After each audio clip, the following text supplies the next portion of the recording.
Blood transfusion. The private hospital was unusually quiet in the hour before dawn. At 4:30 in the morning, the automatic doors slid open and a tall man stepped inside.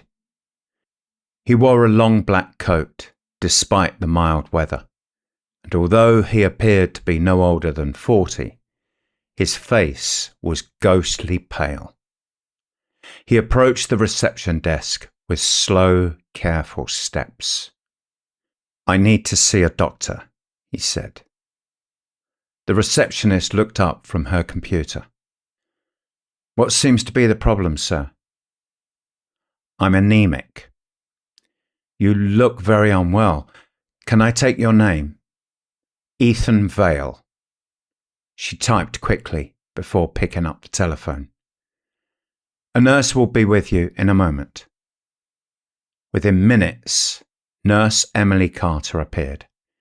She smiled warmly and guided Ethan into a small examination room. "Please take a seat, Mr. Vale." As Ethan lowered himself onto the bed, Emily wrapped a blood pressure cuff around his arm. "You're freezing," Emily said. "I'm always cold," Ethan replied. She checked his pulse and frowned. "It's unusually weak." "I know. How long have you felt like this?" "A few days." "Have you lost blood recently?" "No." "Have you been eating properly?" Ethan hesitated. "Not really." Emily made a note on her chart. "I'm going to ask the doctor to see you. We'll probably need to run some blood tests." At the mention of blood, Ethan looked sharply towards the corridor. Beyond it lay the pathology laboratory and the hospital's refrigerated blood storage. Emily noticed his expression. "Is something wrong?" she asked. "No," Ethan replied quietly. "I just hope you can help me." A few minutes later, she leaned closer with a small penlight. "I'm going to check your eyes." As she did, the silver cross hanging around her neck slipped free from beneath her uniform. For the briefest instant, Ethan stiffened, his eyes fixed on the cross. Then he deliberately looked away. Emily noticed but said nothing. She switched off the penlight. "Everything seems normal." Ethan almost laughed. "Does it?" Dr. Miller arrived shortly afterwards. He was an experienced physician with calm manners and decades of practice behind him. "I'm Dr. Miller," he said, shaking Ethan's hand. "Nurse Carter tells me you believe you're severely anemic." "I don't believe it," Ethan answered. "I know it." "Well, let's find out." Blood samples were taken. The nurses returned again and again. More blood, more questions, more forms. Hours passed. The laboratory requested repeat samples because the first results made little sense. A radiographer performed X-rays. Another doctor recommended additional scans. Ethan answered every question patiently, while the clock on the wall continued its slow march towards morning. By 5:30, he looked dramatically worse. His lips had lost all colour. Tiny beads of sweat stood on his forehead. His hands trembled slightly whenever he thought no one was watching. Emily entered carrying another clipboard. "I'm sorry," she said. "The laboratory wants one final sample." Ethan closed his eyes. "You're running out of time." "I know it's frustrating," Emily replied.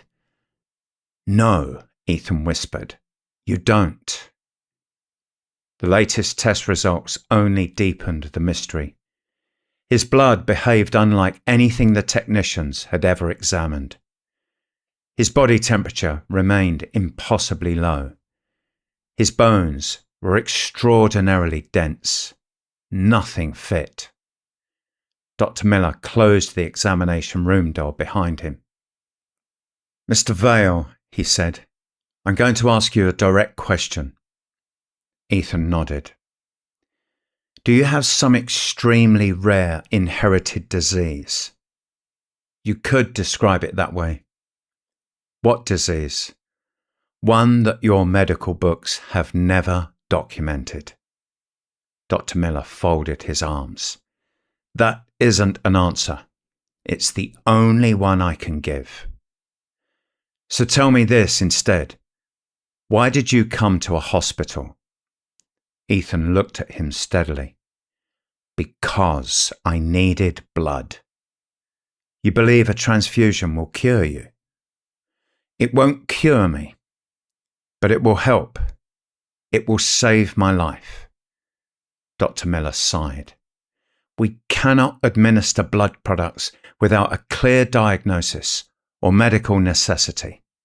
There is medical necessity. You have not demonstrated it. I have lived with it for a very long time." Emily entered quietly. "Doctor, should I open the blinds? We could use some natural light in here." Before anyone could answer, she crossed the room and pulled the cord. The blinds lifted.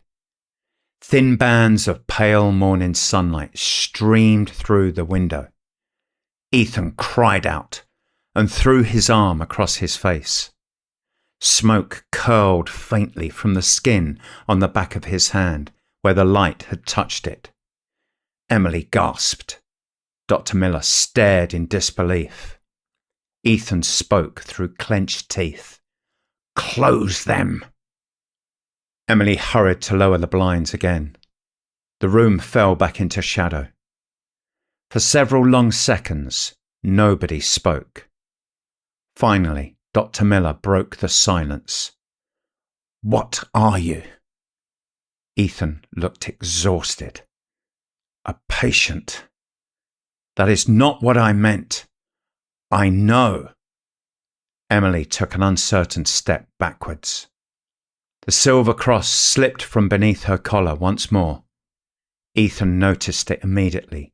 His jaw tightened, but he made no move towards her. Instead, he spoke quietly. "I came here because I did not want to hurt anyone." Dr. Miller's voice remained firm. "If this is some kind of elaborate trick, it isn't. We can't simply give you blood because you demand it. I asked, and the answer is no." Ethan lowered his head. For a moment, he seemed defeated. Then he stood. The weakness vanished from his posture. He crossed the room so quickly that neither doctor nor nurse saw him move. One moment, he was beside the examination bed. The next, he was blocking the door. Emily's breath caught in her throat.